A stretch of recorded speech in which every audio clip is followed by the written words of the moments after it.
Een dag na de Amsterdam Gold Race proberen wij het weer over voetbal te hebben. Fortuna zit al jaren in de kopgroep. In de KKD staat Roda geparkeerd op de play-off-helling. Is de chaspatat van VVV bijna voorbij en wordt MVV onderhand ingehaald door de bezemwagen. Gelukkig haalt Rob een Rob naar Kerkrade en is Louis Deu onderweg naar Maastricht. Dit is Tafelvoetbal.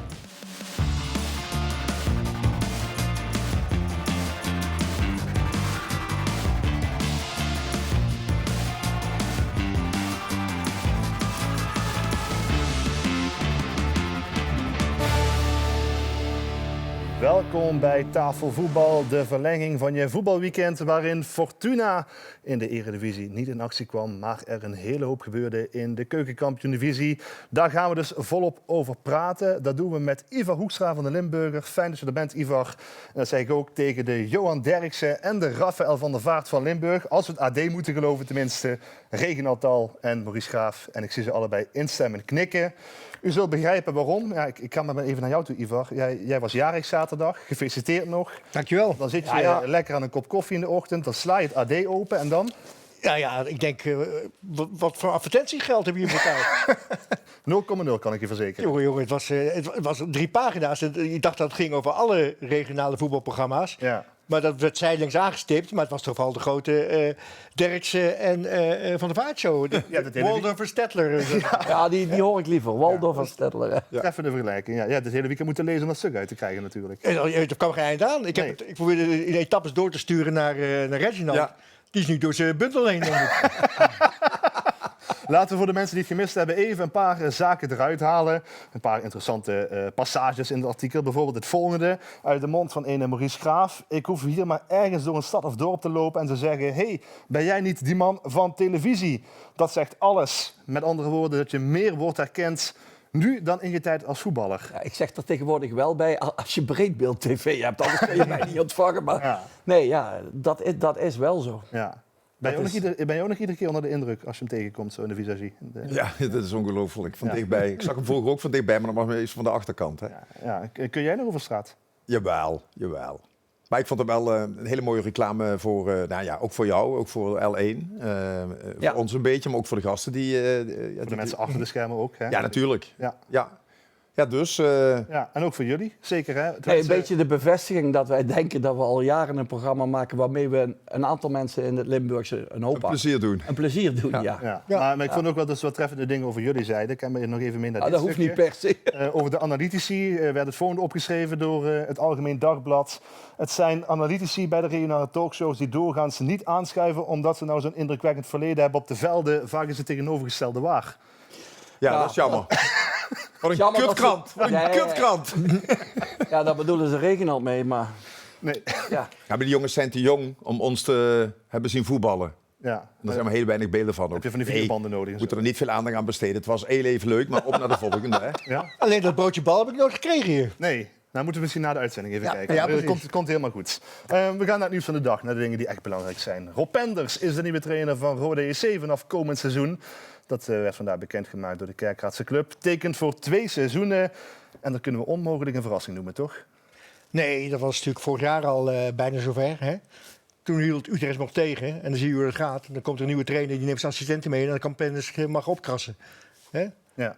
En, en dan komt hij bij Roda terecht. Ja, een uitstekende keuze voor Roda. Ja? Ja, je bent Utrecht supporter voor de mensen die het niet Ja, weten. nou ja, daar is hij toch wel, wordt toch wel gezien als het tactisch brein. Ron Jans is daar niet zo sterk in. Dat is meer een people's manager. Die heeft meer de Ferguson-rol, maar hij doet volgens mij de meeste trainingen. Hij is echt de man van de tactische analyses en oplossing. Ja, jij bent al lang een fan van hem, toch? Ja, ik heb nog tegen hem gespeeld. Toen kon ik het nog vaker winnen van hem. Maar dat is heel lang geleden. Maar hij heeft het bij FC Eindhoven in het verleden heel goed gedaan. Hij heeft het als assistenttrainer, wat Ivar al aangeeft, op veel plaatsen naam gemaakt. NAC en nou bij Utrecht. Roda wilde hem vorig jaar al binnenhengelen. Is toen niet gelukt. Het was totaal geen verrassing dat ze nu eerst terugkwamen bij hem, nou hij ook vrij komt. Nee, want vorig jaar wilde Utrecht hem alleen tegen transfersom laten gaan. Het zat er niet in voor Roda. Ja. Ik ken nu ook misschien wel een beetje het gevoel dat je denkt van, nou ja, dit was altijd al het plan. Het is wel zo dat hij al heel ver was met Den Bosch. Had hij al een paar gesprekken mee gevoerd. Nou, dan ging ik ook liever naar Roda als ik hem was. Ja, begrijp je wel die keuze? Nou, die kijker uit Den Bosch gaat nou weer reageren. Hè? Nee, Als maar hij Kees is een van der vriend Zand- van de show geworden, van de Casey. Kees van der Zand is er niet blij Casey mee. is een vriend van de show. Veel complimenten over Den Bosch. Maar met alle respect, Roda heeft alleen al maar door het stadion en ook gedeeltelijk door die achterban.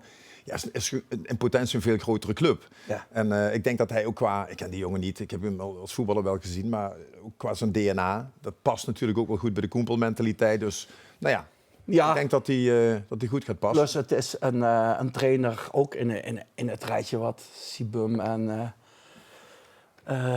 Kevin natuurlijk ook is. Een nieuwe generatie, ondanks dat hij al 50 is. Hij heeft meer ervaring toch al, hè? Ja. Die twee jongens. Ja. Ja, inderdaad. Laten we even kijken naar de cijfers die Penders verzamelde bij FC Eindhoven in de 2 seizoenen die hij daar de trainer was. Dan wint hij ongeveer de helft van zijn wedstrijden. Dat lijkt me met Eindhoven toch een vrij aardig gemiddelde. Ja. Wint hij ook zijn thuiswedstrijden? Hele dat terechte is veel vraag. belangrijker, denk ik. Ja. Maar jullie zeggen dus, qua profiel past het, ook gewoon qua uitstraling misschien? Ja, het is een hele rustige man. Hè? Dus, bij Utrecht past dat goed, want Jans was natuurlijk de man in de spotlight, Ja. de man van de one-liners. En hij was een beetje op de achtergrond. Hij zal nu wat meer de voorgrond weer moeten pakken, hè? Als hoofdtrainer. Maar ja, de verwachtingen zijn natuurlijk wel hoog. Want als ik een beetje zo hoor, het lijkt wel of de Messias... Ja. Hè? Dat gevoel krijg je nu een Hij beetje. komt, Nu gaat het gebeuren. over de worm komt hij aanlopen, denk ik. Ja, dat is altijd het probleem, verwachtingspatroon. Ja. Manager, dus... En de timing? Roders zit nog volop met Van Dessel richting die play-offs. Ja, En als die je afscheid neemt van een trainer, dan kun je het over timing hebben. Tegelijkertijd moet je ook een nieuwe trainer op tijd aanstellen. En dat maakt niet zo heel veel uit meer, denk ik. Nee. Ja, maar Reginald is toch... Utrecht heeft aangegeven dat ze met hem kappen. Roda heeft aangegeven dat met Van Dessel Ja. stoppen. Ze kondigen de nieuwe trainer aan, maar voorlopig mag hij niet geïnterviewd worden. Ze hebben afgesproken inderdaad niks te zeggen tot het moment Ja, dat het seizoen klaar is. dat vind ik dus raar. Want we hebben ze allebei gevraagd voor een reactie bij Roda en Ja. Penders. En ze zeggen, doen we nu bewust niet. Ja, dat is krampachtig, hè? Denk je, ja, kom. Ja, Je moet ook niet vergeten dat tegenwoordig de helft van de selectie vertrekt. Hè. Vroeger had je 15 man, en er ging er misschien eentje weg. Omdat hij gepensioneerd was. Maar die hele selectie die gaat dadelijk weer op de schop. Dus dat maakt niet zoveel uit, denk ik. Maar je kunt de jongens maar 1 raad geven, toch? Dat is vooral dat ze hier een keer langs moeten komen. Koen Jansen zat hier vorige week. En Ja. wat gebeurt er vrijdag? Ja, je kunt er een hele mooie compilatie van maken van iedereen die hier is geweest. Die daarna gewoon als een raket vertrekt. Hè. Nou ja, een hele mooie goal. compilatie van mij. Schitterende goal wel dit, toch? Voor de mensen die niet gevoetbald hebben en denken dat dit een makkelijke bal is. Zo. Dat is geen makkelijke bal. Die drukt hij heel mooi in de lange hoek. Nou ja, en Effect, hè? Hij geeft een soort effect aan die bal. Ja, een soort Roberto Carlos Kijk, dat die we hier zien. Hoor je wat Ja. ik zeg? Sam, hoor je wat ik zeg? Voor die mensen die niet gevoetbald hebben. Wij weten precies hoe moeilijk dat is. Oh zeg. Hey. Nee, en hij had nog een semi-assist als die Griffith Ja. zijn oogklep had afgedaan. Dan had hij die bal even gewoon voor het doel geschoven naar Van den Urk. Ja. Dat verzuimde hij. Maar dat zijn de positieve dingen. Ze staan 2-0 voor met rust. Ik ga even Ja. naar het negatieve. Kom maar. Bij 2-1 komen ze met een man meer te spelen en ze trekken hem weer niet over de streep thuis. Ja, dat is doodzonde. En ik had nog vorige week op de fanavond, dan ook nog die ex-Roda-spits. Ja, Postema. Als je de indruk Irritante Postema vent. er zin in had. Heb je gezien hoe makkelijk... Ja, Postma die heeft er tegen Roda altijd zin in. Maurice, heb je gezien dat eerste doelpunt? Hoe makkelijk die door de Rode Zee kan lopen. Leek Ja. Door de as. Ja. als een bal... Maar ik stelde dus voor daar van, ga voor de thuiswedstrijd, kom een uur eerder, pak de bus, ga een rondje rijden. Dat het net lijkt alsof je uitspeelt. En broodje eten nog. Ik heb dus gehoord dat die spelersbus rond 4:15 ter hoogte van Gemmelot reed. Dus ja, ik weet niet of ze daarin zaten, maar die bus reed in ieder geval Ik rond. ben bang voor niet, maar Het is toch een beetje naar je het geluisterd. zou wel een joke zijn, maar dat gaan ze nou niet meer vertellen dan. Ja, die bus wordt ook van andere dingen Ik gezet. had het met Reginald erover. Zo'n Postema die doet niks anders dan Roda provoceren al. Sinds hij weg is. Want kennelijk is hij met rot gewoon weggegaan. Weet je wat ze maar aangedaan hebben. Hij was gepikeerd dat Vente de vorige keer gekregen de punten. Ja, nou ja, goed. Dus dan zou ik toch zeggen, één ding. Wat er ook gebeurt, die scoort dus niet vandaag. En wie scoort er 2 keer Postema? Ja. Maar Ik denk weet je, die spelers die nu in het centrum staan, die waren er niet toen hij die dingen gezegd heeft waarschijnlijk. Ja, Ja, dat speelt allemaal niet. Kijk, in onze tijd kwam je elkaar zo vaak tegen. En je speelde altijd met dezelfde shirtjes aan. Dus dan zat dat er wel in. Hè? Je zegt de jongens die in het centrum staan. Een van die jongens is Marco Tol. Die had wel een hard oordeel voor zijn eigen team. Ja, kijk, ik denk meer mentaal, want die play-offs, we hebben best nog een goede kans om dat te halen. Maar op deze manier heb je daar eigenlijk niks te zoeken, denk ik. Waarom niet? Als je tegen een Emmen dat het de afgelopen tijd ook moeilijk heeft, het na een 2-0 voorsprong niet weet thuis te brengen, dan denk ik dat je het moeilijk hebt. Ja, om die play-offs te halen moet er wel heel veel mislopen voor Roda. Dat is de realiteit ook wel. Dat vind ik ook zwaar overdreven. Ja? Bij 2-0 hebben ze kansen. Breij heeft 3 goede kansen. Wat ik zeg, Fried Griffiths vergeet die bal voor het doel te schieten. Kijk, ze kunnen met 4-5-0 voorstaan op een gegeven moment. Ja. Dan heb je dan wel wat te zoeken in de na-competitie. Maar de realiteit is wel dat Roda van de laatste 12 thuiswedstrijden er 1 gewonnen heeft. Je gaat nooit tegen wie? Ja, dat is niet te verkopen. Nee. Vooral niet aan de supporters, denk ik. Ja, dat is heel raar. Ja. Tot MVV de enige ploeg was die daar verloren is. Waarom jij nog altijd de laatste... Ja, dat blijft waarschijnlijk nog een tijdje zo. Ja. Hè? Maar het is bij Tol, ik vind het wel even goed een uitspraak. Het is misschien de emotie na die wedstrijd. Of de zaak scherp zetten, kan ook. Mag dat? Is het goed? Maar als je er zelf niet in gelooft, dan moet je niet aan de play-offs... Nee, dan kun je beter op de bank beginnen. Ja. Ja. Weet je wie ook niks in de play-offs te zoeken hebben? Ja? Zullen we het goed doen? De amateurs. Ja, de amateurs. De amateurs. De amateurs. De amateurs. Zo, daar komt het weer. Groene Ster Reginald scoort de 1-0. Joris de Klein, belangrijk doelpunt in de strijd tegen degradatie voor de ploeg uit Heerlijkheide. Goeie kopgoal. Dan gaan we naar RK HSV. Kaden Dirk scoort met een knal tegen Berg 28. Dan GSV 28, beetje hulp van de keeper bij deze treffer van Per Hendricks. En hetzelfde GSV bereikt de finale van de districtsbeker. Doelpunt van Yves Jamais. Ook een belangrijke. Groene Ster tegen Noordwijk dan weer. Jonathan Mendes Rodriguez met een tackle. Een vrij stevige, krijg je ook een gele kaart voor. En dan naar Portugal. Iggy Hoebe is kampioen met Cascais. Nee, we zijn gepromoveerd, dus ja, de doelstelling is gehaald. Met dank aan onze correspondent in Portugal. Thomas Mares dan namens Hellas scoort met een schitterende knal. De broer van Luc, ex-MVV'er. En dan de keeper van de tweede van de Dem, Jeremy Jette. Met een assist bij de 9e in deze wedstrijd. De bollen van Zwolle. Nee, ben je Jeroen Verhoeven? Schitterend. Assist, tackles, kaarten, Alles hebben we. Portugese taferelen. Welke klasse was dat? Wel, Waar Iggy gepromoveerd is? volgens mij Van derde naar tweede? de tweede divisie in de regio Lissabon. Oh, Er zijn nog kaarten, heb ik gehoord. Maar hij was toch een Oké. groot talent, toch? Ja. Iggy? Ja, Paar hij jaar zat in geleden. Roda nog bij het tweede, in de eerste seizoenshelft. En, nou, voetbal in ieder geval. En de Ja. zon schijnt. en de beelden kun je insturen naar tafelvoetbal@l1.nl, want we hebben niet overal correspondenten langs de velden. We brengen de rubriek samen met Mone Movies. Er was nog een wedstrijd dit weekend, een hele grote. En jij was daar in de Kuip. De bekerfinale. Ja, heeft je NEC hard gebloed zondag? Maar dat kan niet bloeden. Zat je het AZ van? Is alle bloed te lang Nee, ja, ik was uiteraard voor NEC vanwege Brian Linsen en En Sammy. Owijza, ja. En ze hebben terecht verloren, maar ik heb wel genoten. Ik was met mijn zoons daar. Ik heb wel echt genoten van de opbouw naar de wedstrijd toe. Die 1,5 uur voor de wedstrijd. De sfeer die opgebouwd wordt. De ene kant helemaal rood, de andere kant rood, zwart en groen dan.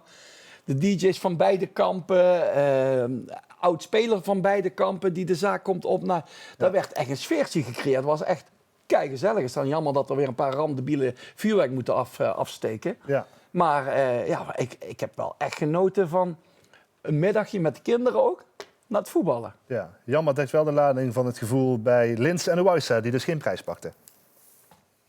Verschrikkelijk. Ja, ergste dag denk ik van het voetbal. Zeg maar, dit is het ergste wat je kan meemaken als voetballer. Een finale verliezen denk ik. Dat heb ik nu wel meegemaakt. Nou ja, dat kan. Dat druk en spanning meespeelt. Alleen ja, die hebben hun ook gevoeld. Wij waren vandaag gewoon niet goed genoeg. Ja, en dat moeten we bekopen met een nederlaag. Moeten we Owijza vooral vertellen dat er hopelijk nog heel veel kansen op prijzen komen in zijn carrière? Ja, dan was hij nog een van de betere, hoor, vond ik, Ja, bij NEC. vooral de eerste zelf. Hè? Zoveel bekerfinales speel je natuurlijk niet. Maar ik had het net met Maurice nog over voor de uitzending. Dat hele feestgedruis, die euforische stemming, die van Schaik, die directeur van Schaik, Ja. die stond te hossen. Ze hebben er wel al een feest van gemaakt, dat NEC vooraf. Vanaf 12 uur al. En dan denk je, ik denk toch, kijk, die voetballers zijn professional. Maar als je zo'n euforie opblaast in Nijmegen en je ziet het iedere keer op tv. Ik had het wel soberder aangepakt als ik hun was geweest. Ja. Ik weet niet of ze daardoor verloren hebben, maar ze zijn wel weggepoetst. Ik vind wel de tekst na de wedstrijd van Sammy dat hij zo teleurgesteld is en van Linsen heel reëel. Dat is ook mooi om te zien. Ook de trainer was daar heel... Ja. Dat vind ik goede teksten. Maar Maar ja, Maurice, als je 5 hebt verloren en je bent weggepoetst, welke teksten moet je dan loslaten? dan moet je je vizier richten op de Champions League, denk ik. En op het Limburgs elftal, want daar staan ze gewoon nog altijd in. Allebei natuurlijk, Owaissa en Linse. Want ze hebben een vast plekje en daar gaan ze niet snel vanaf op het middenveld. Wie gaat er wel vanaf, Maurice? Nou, ik wil langzaam richting einde van het seizoen wel onze sterkste opstelling weer terugkrijgen. Voor de tijd. Dus en Ruben van Bommel een steuntje in de rug geven bij zijn herstel. En hij herstelt goed. Dus daar mogen we komend seizoen weer van genieten. Dus Ruben van Bommel terug in het team. En ik haal Dien Zandbergen eruit. Betekent dat Van der Hurk de spits inschuift. Ja, want En Ruben gewoon op zijn vaste stekje op links buiten. Ja, want zodra Zandbergen niet 2 of 3 keer scoort, dan haal je hem gewoon eruit. Ja, ik moest er iemand uithalen. Ja, we hebben nu wel En ik denk niet dat je Ruben van Bommel en Dien Zandbergen met elkaar kunt. Nee, dat moeten we misschien Je kunt ze wel vergelijken, maar het slaat nergens op. Nee. Okay. Hij Zandberg wel een wildcard gekregen voor de Speler van het Jaar. Hè? Die kan speler van het jaar in de KKD worden, inderdaad. Ja, de kans is niet zo heel Speler van groot. het halfjaar zou dat dan moeten zijn. Ja, dat is 12 doelpunten denk ik heeft hij gemaakt. 13 volgens mij 13. na de winterstop. een hele hoop, inderdaad. Wat doe jij?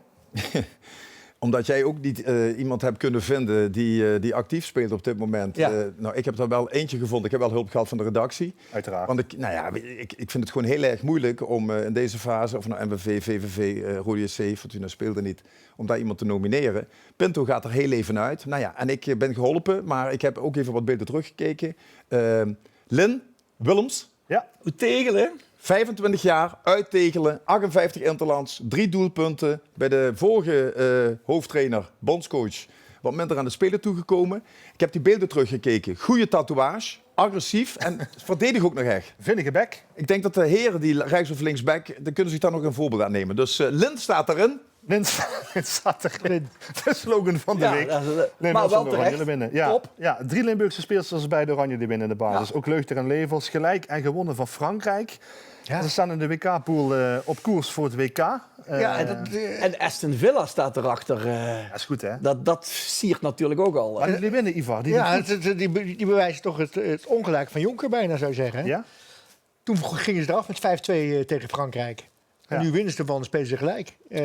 Wat Jonker niet heeft gedurfd, denk ik, is verjongen. Die wil vast in die oude garde. Ja, en nu moeten ze wel verjongen, ook door blessures. Ja. En je ziet toch dat dat misschien eerder had moeten gebeuren. Ja, we hebben het bruggetje naar Jonker al. Ja, maar ze missen 6 speelsters met meer dan 100 interlands en ze winnen van Frankrijk. Dat is echt veel. Maar Jonker inderdaad, de naam is gevallen. En Van Rimpel, die wordt misschien wel de nieuwe trainer van MVV. Daar wijst veel op dat hij en Kevin Hofland als zijn assistent de belangrijkste kandidaten zijn om daar trainer te gaan worden als duo. Komend seizoen dan natuurlijk. Jij kent hem nog van de eerdere periode bij ja, toen deed ik MVV. Ja, 2004, 2006. Ja, en ik vond het wel een mooie kerel. Hè? Ik zeg tegen Maurice, hij had een beetje accent van een lege portemonneeverkoper op de Albert Kuip. Dus daar moet je wel mee aan wennen, het Amsterdams. Ja. Maar ik kwam mijn eerste training en ik zie iemand uit de wc-pot repareren. En toen denk ik, ja, waar is Jonker? Dat was Jonker. Ik zei, ja, als niemand dat niet doet, doe ik het zelf maar. Ja. Dat vond ik wel mooi. Het was iemand die echt aanpakken hield, niet zeuren. Ja. Maar Sam, jij kondigde hem aan als Louis II. Dus een soort nep Louis van Gaal. Zo gaat Louis van Gaal. Ja, hij zit natuurlijk in de Van Gaal school, samengewerkt. En hij is wel een beetje vanuit die stroming. En een Amsterdammer ook natuurlijk. Ja. Niet zo zuinig. Ik heb bij hem altijd wel het idee dat hij... het lijkt als hij praat alsof hij het voetbal zelf uitgevonden heeft. Ja. Hij is overtuigd van zichzelf. Dat vind ik altijd wel een beetje moeilijk. Maar als hij komt, dan komt wel. is voor MVV, als deze twee zouden komen... en Kevin, zeker naar de hele regio toe ook, zou ik een mooi verhaal vinden. Ja, ik zie Reginald instemmen knikken. Nou, ik vind dat dus ook. Ik vind dat Maastricht, MVV, moet een beetje Hollywood aan de Maas zijn. En dit is het kleurloosste seizoen en het slechtste seizoen sinds 124-jarig bestaan. Ik geloof dat de nieuwe doelstelling is dat MVV niet laatste wil worden. Ik krijg daar buikpijn van als ik dat soort dingen hoor. Dat is leuk als je in de Eredivisie voetbalt, als je niet wilt degraderen. Maar ja, er moet echt iets veranderen. Kijk, hij heeft natuurlijk ervaring en er wordt ook wel eens de draak meegestoken. En dat mag ook, daar kan hij ook best wel tegen. En ik vind het inderdaad schitterend dat Kevin dan, als het allemaal doorgaat, erbij komt. Dan heb je wel 2 mannen met ervaring en inderdaad ook wat uitstraling naar buiten. Ja, vandaar begint het. En dan nog een representatief elftal vinden. Hoe zie je die rolverdeling dan tussen die twee? Nou ja, dat is wat jij ook zo zei, dat je zo'n soort Engelse verhouding ook krijgt. Als je Jonker zou binnenhalen, heb je ook iemand die een jeugdopleiding een keer fatsoenlijk of nog beter kan neerzetten. Dat is wel iemand die zich ook met andere zaken gaat bemoeien. En Kevin is natuurlijk ook gewoon een goede veldtrainer. Ja, hij heeft bij Arsenal gewerkt bijvoorbeeld. Hè. Hij is een opleider, heeft bij Telstar een beetje die managerrol gepakt. Ja. Je kunt je ook afvragen hoe nodig Ronnie van Geneugden dan misschien nog wel is op termijn als je deze expertise binnenhaalt. Ja, nou ja, hij is geen technisch directeur toch? Hij is geen technisch manager. Van Geneugden die zal step up to the plate op zijn Engels. Hij zal echt een betere elftal moeten gaan neerzetten. Wat echt strijdbaar. Nog meer Belgen. Ja, nee, maar goed, strijdbaarder, herkenbaarder, linksom, rechtsom. MVV moet eigenlijk aan de linkerkant een keer van de ranglijst komen te voetballen. Ja, Jonker zal er niet afzijdig van houden. Die zal wel mee willen bepalen wat gaan we halen, wat gaan we doen. Die wil toch wel een bepaald perspectief hebben om te komen naar Maastricht. Ja, maar hij heeft natuurlijk ook contacten. En het zou natuurlijk heel slecht zijn als hij daar, of heel dom zijn als je daar geen gebruik van zou maken. Ja, en voor Hofland geldt dat hij eerder een soort van duo-constructie heeft gewerkt bij Fortuna. Met Braga, met Oté ook en met René Eijer. Jij ziet dat ook wel werken? Ja, ik denk dat dat een mooie combinatie is. En inderdaad, wat Reginald terecht zegt, wat reuring weer in de... Ja. Want dat was dit seizoen, die moet je nog een keer hebben. Nee.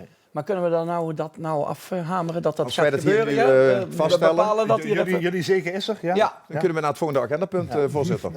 Het is nog niet rond, maar het ziet er wel goed uit. Laat duidelijk zijn dat het voetbal in de KKD veel leuker wordt als MVV in die linkerhelft gaat spelen. Ja, zeker weten. Ze hebben in dat kader wel de play-off droom van Vitesse aardig gedwarsboomd dit weekend. Zo. Roda geholpen. Catanaccio, zei je. Roda geholpen, toch? Ja, weet je wel. Ja, inderdaad. Klopt. Ja, MVV was een beetje à la Mourinho. Maar ik zag in ieder geval inzet en ik zag verbeterdheid. Ja, die gasten bij Vitesse die hebben zich natuurlijk totaal gefrustreerd dat MVV zo defensief speelde. Maar ja, goed. Iemand zei op Twitter trouwens... De ene zei, wat een klote ploeg dat je zo gaat voetballen. En de andere zei, iemand uit Maastricht, die zei... Ja, als je hier nog niet van kunt winnen, dan moet je het er echt bij jezelf zoeken. Nou ja, laten we hopen dat MVV niet laatste wordt. Nee, ja. Jij wilde terugkomen op de seizoensvoorspellingen. Dat doen we volgende week, want er is nog een speelronde. Hè? Want wij zitten er niet ver naast, hè? Nee, dat mag geen verrassing heten. Nee. Maar MVV gaat wel de Limburg Cup verliezen, hebben we geconcludeerd. Oh. Dat is natuurlijk wel... Volgens mij had jij Roda bij de eerste 3 gezet. Komen we volgende week op terug. We gaan nu naar de versnelde ronde, want we moeten even gas gaan geven. Ivar, bij jou te beginnen. Heb jij de indruk dat het de laatste Amsterdam Gold Race van Leo van Vliet was? Ja, lichtjes. Ja. Ik ben er meer tegengekomen dan Trump in afgelopen weken. Dat is op zich vrij knap natuurlijk.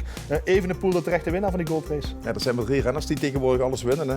Is het Van der Poel niet, dit is een Pogačar. Dat is Evenepoel. Hè. Of Van Aert hebben we Van Aert, 4. Ja. 4 stuks. Ja. Wanneer zien we jou in de Tourversie van Amsterdam Gold Race? Nooit. Nee, geen enkele twijfel? Nee. Oké, nou, dat is duidelijk. Harry Staals streepte de play-off plannen van Ajax en Suzanne Vree bij Vitesse. Ja, ik vind dat wel mooi. Elke keer dat ze in problemen komen met die concerten, want dat is niet de eerste keer, hè? Ja. Ik zie het ook wel gebeuren ook dat ze die lekker in Almelo die play-off spelen. Beetje lullig, hè? Ja. Nieuwe aandeelhouder bij Fortuna werd net bekend. Ja, goed nieuws. Dat betekent doorgaans meer geld, toch? Doorgaans meer 3 geld. stuks, hè? Japanners bij MVV, Duitsers bij VVV, 2 of 3 nieuwe bij Fortuna. Ja. Sendo. En de Duitsers bij VVV die hebben Teun Jacobs verteld dat hij niet verder mag. Ja, dat is buiten de tijd. Maar dat is wel echt jammer. Want ik vind dat Teun Jacobs als technisch directeur in betaald voetbal ze echt naam heeft gemaakt. Bij VVV met geen geld toch een aantal namen op het veld krijgen. Iets voor kunnen schilderen waar ze naartoe kunnen groeien. Terugkomen, dus die jongens met een smetje op of die heel erg geblesseerd zijn geweest. Zoals Sadiki en Voor. Die toch naar Venlo halen. Ik vind dat heel knap. Ik denk dat het feit dat hij in de winterstop niemand heeft kunnen verkopen, dat hem nou uiteindelijk nog net iets te veel wordt aangerekend. Maar hartstikke jammer. Maar voor andere ploegen, er is een TD vrij waar je een heel leuk netwerk, waar je u tegen zegt. Vind ik ook, ja. Maar ja, wat je zei bij de winterstop, dit zei algemeen directeur Guus Pennings in het alleen voetbaldineetje vlak voor de winterstop. Intentie is om samen door te gaan, ja. Ook bij Teun? Ja, ook bij Teun. Ja. Dat is heel positief, denk ik. Want ik kan me voorstellen dat daar wel heel veel bij valt of staat met welke mensen je opdracht kunt uitvoeren. Ja, en ik denk dat vooral op voetbaltechnisch vlak bepaalde continuïteit en kwaliteit heel erg nodig is om de volgende stap te zetten. Ja. En ik denk dat we met Teun op dit moment aan boord hebben. Ja, dat is toch een beetje pijnlijk om te zien dan, denk ik. Het wordt nu Lino Deurer, een relatief onbekende Duitser. Ja, maar goed, dat zat natuurlijk in, hè, toen ze het overnamen. Ja, wie betaalt bepaalt uiteindelijk. Je ziet het ook in het bedrijfsleven. Dan moet er een frisse wind waaien. Pennings zegt ook van een aandeelhouder heeft altijd een zeg in belangrijke beslissingen. En dan een 32 jaar, en vooral dataspecialist. Ja, dat is tegenwoordig de... Ja. Hè? Maar waar ik dan bang voor ben, maar Teun heeft mij gezegd dat gaat niet gebeuren, is dat we dadelijk ook een Duitse trainer hebben. En een half... Teun heeft jou dat gezegd of Guus? Guus, sorry. En een half Duits elftal. Ja, maar Guus heeft ook gezegd dat Jacobs wil blijven zitten. Ja, ja in de winter. Veel vragen, nog geen antwoorden. Wel een spoorboekje van wat we gaan doen de komende dagen op NE Radio. De laatste speelronde in de KKD. Jong AZ, Roda, VVV Almere, MVV Top Os. En in de Eredivisie Heerenveen Fortuna. Daar nog een paar speelrondes te gaan. En daarna, als het goed is, dan in ieder geval voor Roda nog play-offs. Tot zover, mannen. Dankjewel, Ivar. Ga je verjaardag nog een beetje vieren de komende dagen? Of is het, nee, ik ben uitgevierd nu. Ja, is goed geweest. Uitbuiken. Okay. En jullie kunnen noteren op het AD-artikel, dat scheelt. Jij zegt daarna nog play-offs, maar in principe volgende week dinsdag is de eerste play-off ronde. Zeker, ja. Of dat gaat snel nou. Ja, meteen eraf gaan. Ja. Moeten die wel in de soep lopen de komende dagen? Nee. Dankjewel Maurice, dankjewel Reginald. Dit was Tafel Voetbal. Volgende week zijn we er weer. Graag tot dan.